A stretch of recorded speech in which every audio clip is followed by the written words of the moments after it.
Satpam digaji 26 juta rupiah di Morowali bikin geram warga Wakanda. Ya terang aja, sebenarnya bukan angkanya yang bikin iri, tapi punya kerjaannya yang bikin geram. Karena ada 10 juta pengangguran putra bangsa yang gak dapat pekerjaan, malah masuk warga asing. Anggap gajinya sama UMR. Tetap aja banyak yang ngamuk karena memang angka pengangguran saat ini tertinggi dari yang pernah ada. Namun kalau baca statistik memang terlihat tidak tinggi, karena data adalah data. Selama ada faktor yang tidak dihitung atau diubah cara hitungnya, ya beda langsung hasil datanya. Misalnya Pak Oga, tukang parkir, preman, penguasa lapak, dan dalam sebuah statistik tetap dianggap pengangguran, tetapi dalam statistik yang lain atau statistik sekarang mereka yang punya pendapatan walaupun tidak tetap dianggap dalam tanda petik punya penghasilan. Ya angka pengangguran jadi kecil kalau ngitungnya kayak gitu. Sungguh detailnya banyak yang tidak tahu bagaimana menghitungnya, tapi ada baiknya metode dan cara menghitung datanya dilakukan pihak swasta yang netral serta oleh banyak lembaga seperti Moody's, S&P atau Standard & Poor's dan lain sebagainya. Jadi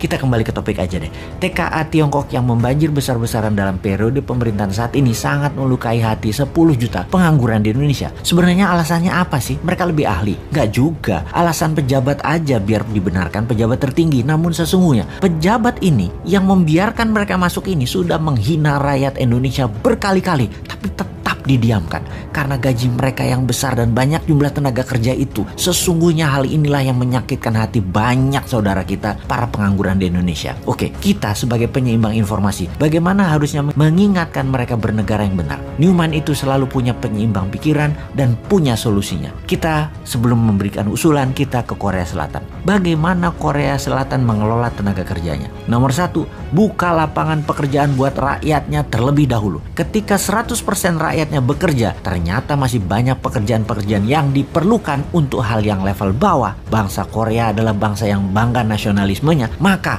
pekerjaan level bawah itu diberikan ke orang asing atau tenaga kerja asing. Buruh pabrik kasar, pembersih sampah perkotaan, suster di rumah sakit, dan banyak lagi diambil dari tenaga kerja asing. Intinya, warga Korea Selatan dilayani tenaga kerja asing. Begitu juga Hong Kong, Taiwan, Saudi, dan banyak negara lainnya, termasuk Malaysia. Mana mau orang Malaysia kerja di kebun, mending tenaga kerja asing yang melakukan dirty work itu. Dan dari beberapa negara tersebut, warga Indonesia atau buruh migran Indonesia adalah putra Indonesia yang tidak disediakan oleh pemerintah lapangan pekerjaan itu jadi budak di negeri orang. Singkatnya, kalau di negeri Wakanda, asing yang didahulukan dan dilayani oleh warga Wakanda dan pejabat Wakanda. Sedangkan rakyatnya Wakanda dianggurin plus disuruh kerja ke luar negeri jadi budak melayani bangsa asing. Jadi budak melayani bangsa asing. Solusinya Newman bagaimana? Tentunya solusi yang kita berikan pada old might penguasa. Solusinya Newman bagaimana? Solusinya adalah UKM Indonesia yang memberikan 97% lapangan pekerjaan dikembangkan, di scale up. Di setiap cabang bertumbuh dari usaha UKM atau bisnis UKM yang baru muncul di kelas menengah umumnya, rata-rata akan memberikan 20 orang lapangan pekerja baru.